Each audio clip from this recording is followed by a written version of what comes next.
Hi students, this is my second lecture for the students of Standard 10 and it is about a story, a letter to God written by G.L. Fuentes. Let's see, a letter to God. Remember student, when you are simply writing the title of any particular topic, either a poem or a text or a story, please underline it. That is the most important thing. Please underline. Not this way, I am making it to demarcative, but in this way, just make it underline it. Written by the writer G.L. Fuentes. T sound is silent. Fuentes. Let's start. I will be telling you the summary, the story of this topic, and then I will discuss what is the moral behind this story. One thing, first of all, we should come to the characters. The characters were concerned in this story. Number one, Lencho, a farmer. Number two, woman. She is not named. In this topic, she is not named. His wife. A lady, his wife, and older children. First of all, younger sons and older sons. They do not have any particular names. They have only mentioned younger children and younger sons and older sons. What happens? A letter to God, it is a very interesting story. Till now, no one has listened. Such thing has already happened. What has happened? A person, a farmer, he is not a poor farmer, but a farmer. He has written a letter to God. Nobody has written a letter to God because we do not know what is the address of God. God is here, God is there. You might have listened the story of Narsimha Avatar. Prahlad is telling, God is here, God is there, God is there. Conquer me in every particle. Each particle from A to Z, God is manifesting. But he has no particular address where God lives. Suppose you are living in a particular home, you have an address, your parents have an address. Your school is here, your school has an address. Myself, I also have an address. Everyone around us, they have a particular address, but God needs no address, needs no introduction. God is here, God is there, God is over us, God is under us, God is in the sky, God is in the water, God is in the air, everywhere God is manifesting. Then, how could you simply discern this is the particular address of God? You can't discern. You do not know what is the address of God. But this man has written a letter to God. Come to my point. Why a particular person is writing a letter to God? What has already happened to him? Why does he write a letter to God? And why does he believe God? You just know that in this story, the writer is trying to exhibit before you readers the faith in God. The faith in God. You just see human faith in God. Today, we have already been civilized, we are mechanized, we have already conquered Mars, we have conquered Moon, we have done this and that. News is coming, everyday news is coming, flash news is coming about this and about this man's adventure. But remember, nobody has conquered God. God is the person behind us. God is the man, M capital. I am speaking of God being a man, M capital. God is the man behind us. God is our inspirer. God is our master. God is our mentor. God is our teacher. Whatever you do, we do under the advice of the God, under the instruction of the God. God is great. My point is that God is great. Let's come to the story. What has happened? Lencho is a farmer living in a valley on the top, on the crest of the hill. Here it is written crest. Crest means top. You just remember the word. Students, just remember the crest of a hill. That means the top of a hill. He is all alone. He has his wife, some older sons and some younger sons. He doesn't have a daughter because the story doesn't mention that whether he is having a daughter or not. Only younger sons and older sons. What happens, you see? Being a farmer, on the entire valley he is alone. He is all alone in the entire valley. He has land, that means some properties. He depends on farming. and he depends upon the downpour, means rain, because it is on the top of the hill. He depends on the rain, for his farming. One day, Lencho returns from his field. He wants rain. He prays God. Might be, I am not speaking that he is simply standing either in a church or in a temple or in a mosque and that means a religious place, not like that. In his mind, in his heart, he prays God for downpour. That means some rain should come, and if rain will come, he will have a very good harvest this year, and his children, they will live happily, they will have good food, and they will enjoy the year. And he is thinking like that. His wife, woman, here it is mentioned as woman, that means she is a lady. His wife, she is preparing dinner, supper, night meal for her children. After completion of night meal, she simply Lencho calls his sons. Older sons, they are working in the field, that means working in the farm. Younger sons, they are simply playing in the yard. Lencho calls them, please children, come for supper. They all ate, finished their eating. Throughout the night, remember, heavy downpour came along with heavy wind and fall of snow, hailstones. Snowflakes fell, rain came, heavy wind blew throughout the night. In the morning, Lencho discovered that his field, that his farming is lost, total devastation. It is a total full devastation. Nothing is there. Only he could discover there is a large stretch of salt. Salt, do you know? White color. That means snowflakes are compared to salt here. It seems to him as if the entire valley, it is covered with only salt. That means flakes of snow. At first, Lencho is happy because he compared the snowflakes with pesos. That means the price of people of Latin America, we usually tell money, we consider it as rupee, paish. In India, we just tell that. They simply regard their coins as pesos. At first, he gets pleasure, but the next moment when he comes to a state of reality, when he returns to reality, he thinks that what his children will eat this year, because it is a total devastation. But all is not lost. Lencho discusses with his wife. He makes a discussion with his wife that everything is not lost. Still there is some hope. Hope is that? Hope is God. Hope is God. He feels that when God has given you birth, He has made all arrangements prior to our birth. Prior to our birth, He has made all arrangements in this world, that in which you will grow up, in which you will live, in which you will be settled in your life. Whatever that is happening to you, it has been predestined. Human beings have a destiny.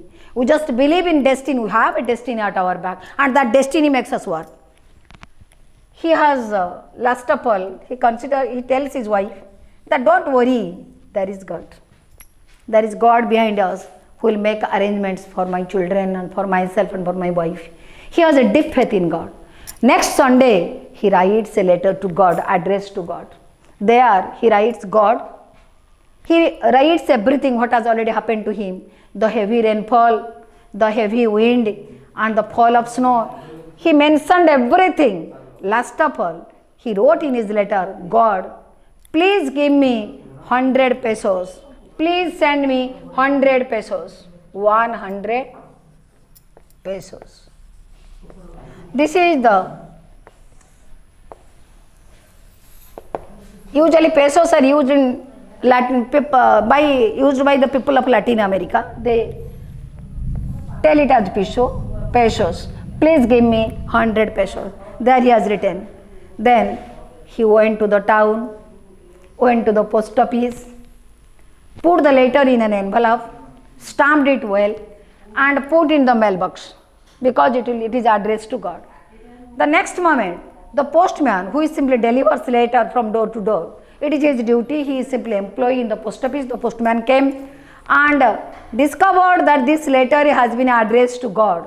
Immediately, he takes the letter to the postmaster and showed him, sir, I have never in my life Never in my service I have never noticed such an address that is simply addressed to God. And the postmaster is a very fat man, very amiable by nature. He is a very good man.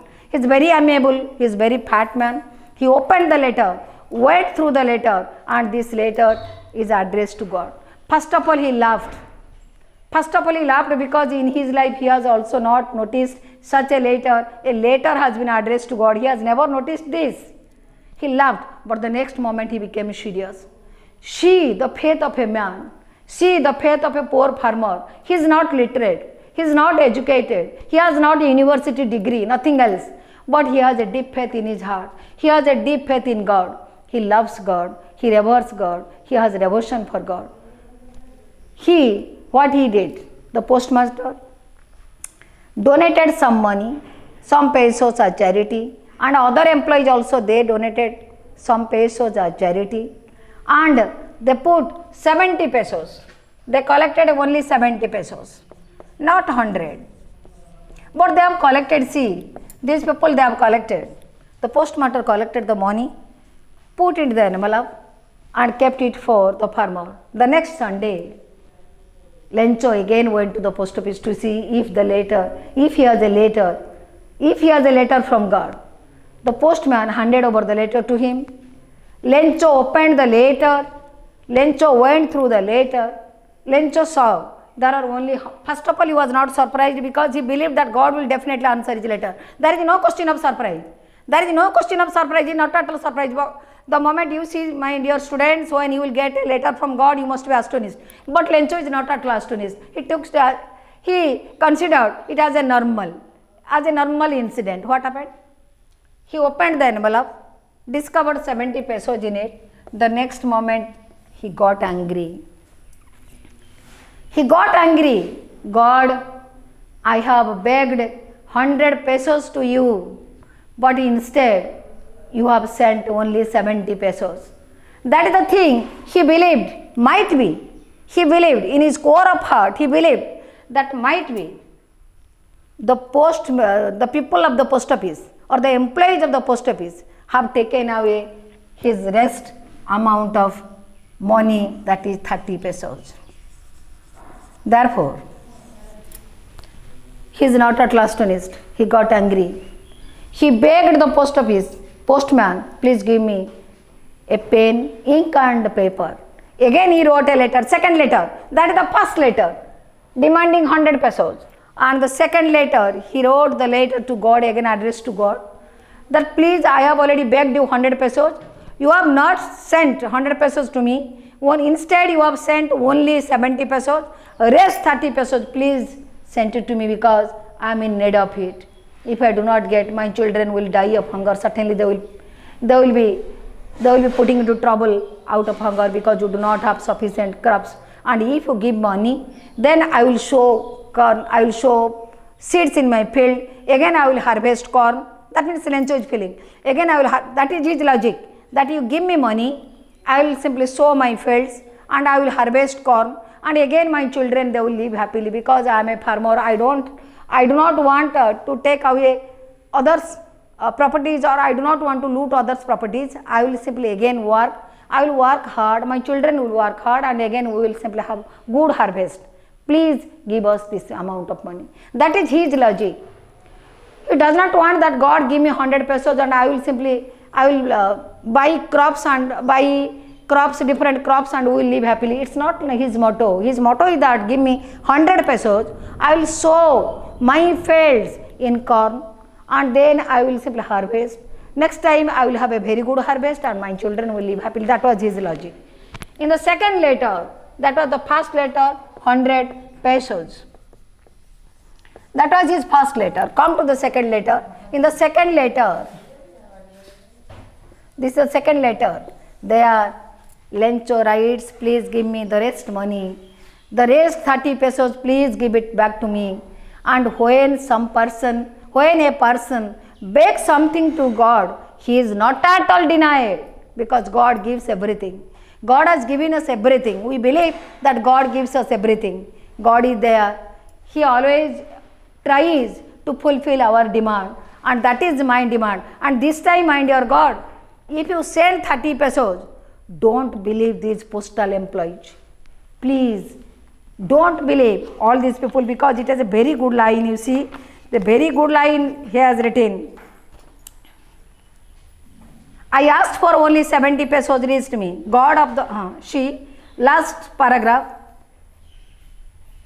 from the last 1, 2, 3, 4, 5 lines. God of the money that I asked for, only 70 pesos reached me. Send me the rest. That means send me the rest 30 pesos. Since I need it very much, I need it very well. But don't send it to me through the mail, because the post office employees are a bunch of crooks. Lencho. Bunch of crooks means that these people might have taken away my 30. It is believed that these people might have taken away my 30 pesos. God has sent 100 pesos because Lencho has begged him 100 pesos.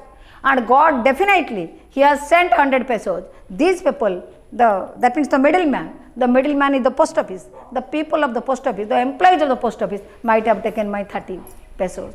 Please, because through the mail, but don't send it to me through the mail.